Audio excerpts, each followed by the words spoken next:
Everybody, Peter Zeihan here, coming to you from snowy and shiny Colorado.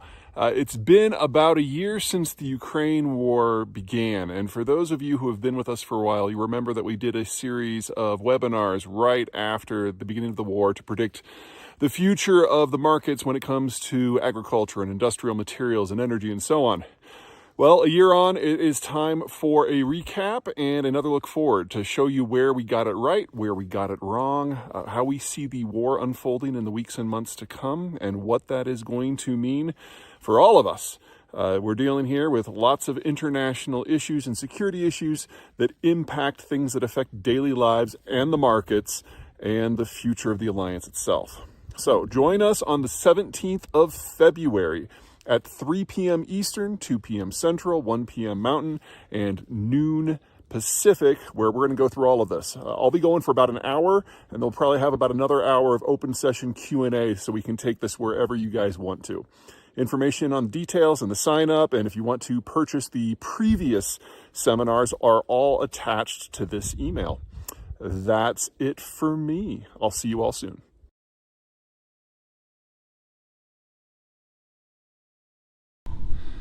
Hey everyone, I'm still at Adair, just looking the other direction, so this is after the next pour off. I'm standing on the last little bit of granite that the glacier was able to flow over rather than through. I forgot to mention parts of the world that are going to see more versus less disruption from what's coming from wind current disruption.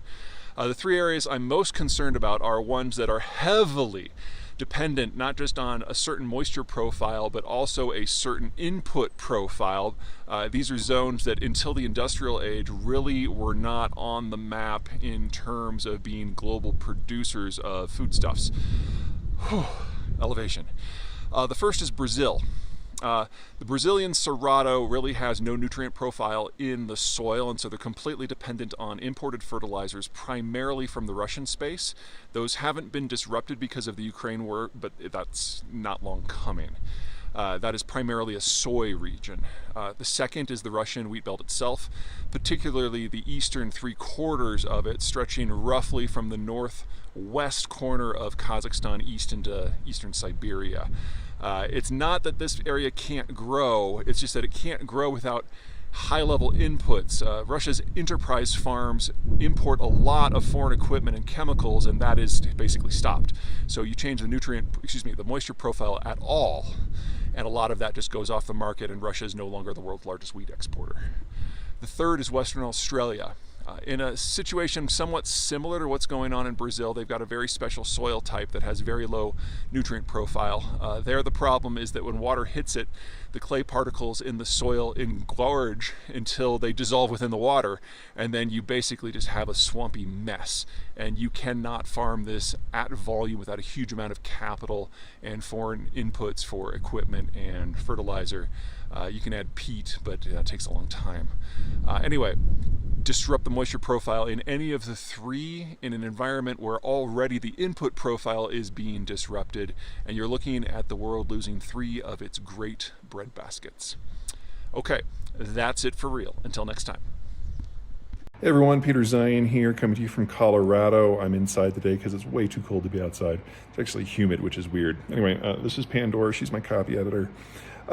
Today, the big news is that the German defense minister, a woman by the name of Christine Lambrecht, has finally resigned her position. Now, Lambrecht is not somebody with defense experience. She's a politico. She has been up relatively high in Germany's Social Democratic Party, which is a center-left party, for decades. So it's not that she's a nobody, it's just she doesn't have a lot of skills that are appropriate to her current portfolio. This has not been a problem. In fact, her specific, deliberate, intentional incompetence in defense matters in many ways was seen by the SPD as a plus, because until we got to the point that the Germans were reformulating... Oh, you taking off, Pandy? Okay. Until we got to the point that the Germans were reformulating everything because of the Ukraine war, the general position in Germany as a whole, and specifically in the SPD, was that the defense ministry itself is unnecessary. That in the aftermath of the Cold War, the threat to Germany is gone. And while we might find that a little bit, naive, you have to look at it from the German point of view. Whenever Germany has had to act in order to protect its own interests, things have gotten a little out of hand. The German state is in a bit of a geopolitical pressure cooker. It is surrounded by rivals and potential rivals, and in any era where the Germans have felt it's necessary to have a defense ministry, they've discovered that being surrounded and having a defense force that's worthy of the name generally triggers a lot of angst everywhere. And so you get one of two things. Either all the countries surrounding Germany gang up on it in order to put it in a box, in which case Germany loses a catastrophic war, or the Germans act preemptively in order to remove some of those potential rivals from the scene, in which case you get a war that ultimately puts Germany in a box. And whipping back and forth by these two extremes has been absolutely horrible for the Germans. So for the Germans, the post-Cold War environment in Europe has been the best it's ever been. You're talking about a golden age, because NATO has provided defense, but all the countries that border Germany are either neutral, like Switzerland, or are members of NATO, which is basically everyone else.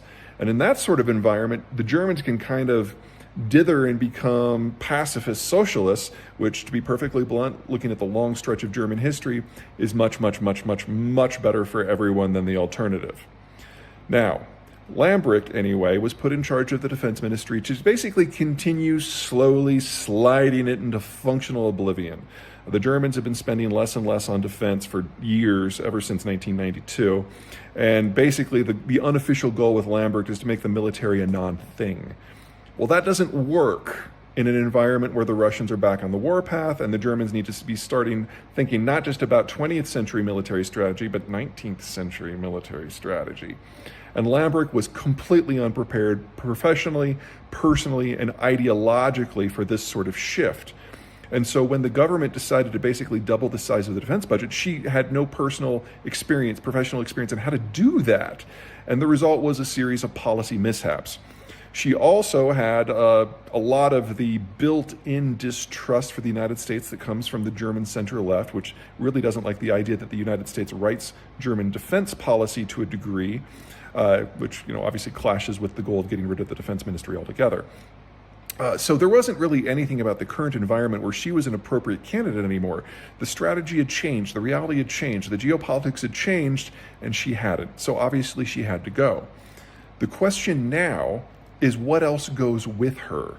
The Germans have been very reticent to provide top-tier military technology to the Ukrainians, not because they don't want the Ukrainians to ultimately win the war, but because the German position in this space has been specifically to avoid a military conflict, and that goes back to before 1992. The Germans have always known that if there was a military conflict of size, they would obviously be drawn in. And in a world where they are trying to make up for the sins of the past, having any sort of proactive military policy just grates against everything that they have been raised to believe since 1946. They're dealing with a change in circumstance, and that's uncomfortable, and that is grating, even without the ideology. But now we're nearing an environment where the Russians are not just mobilizing, but mobilizing in force. They're finally beginning significant industrial upgrades. They're finally starting to churn out missiles and ammo and tanks in numbers. And they are finally doing a full-scale mobilization. This isn't the 300,000 that they did a few weeks ago. We're talking about at least another 500,000 men likely being in the theater within a very few number of months. And so by the time we get to May and June, the Russian military is going to look very different. And in that environment, especially with this lead up, where the Russians aren't quite ready for big offensive operations, where they're lobbing missiles and drones into civilian infrastructure, it's really cracking through the ice in the German political discussion on what a strategic policy means. And that means more and better equipment is going to be going to Ukraine. And Lambrecht, the former defense minister, was part of an obstacle system that prevented that from happening. Now she's gone. So we're probably going to be seeing movement in Berlin on things like Leopard tanks. Now, the Leopard tank is one of the top two tank systems that exists in Europe, the other one being the M1 Abrams from the United States. And there are a large number of NATO countries, specifically in Europe, that have a relatively large fleet of these tanks in storage or in use. And they are probably the easiest ones for the Ukrainians to absorb in numbers. So there are a number of countries, specifically Denmark and Poland, who have been pressuring the Germans in order to allow them to take these exported tanks and then send them on to Ukraine. That requires Berlin's approval. And Berlin to this point has been demurring. But the coalition now involves almost every single country that the Germans have sold the Leopards to. And so all of a sudden, with Lambert gone, all of this is in motion. And I think we're going to see the Germans relent on at least letting other countries send their Leopards within a very short number of weeks, because these tanks have to be absorbed by the Ukrainian military before we get to that May and June offensive, and so time is running out. We'll then have a conversation in Germany about strategic policy, and so probably in February and March, the Germans themselves are going to publicly decide whether or not they are going to contribute their own Leopards and spin up their own industrial complex so that more Leopards can be made and refurbished to get into the fight as well. But that's a conversation for another day. First step is simply removing the obstacle that prevents other countries from sending their tanks on.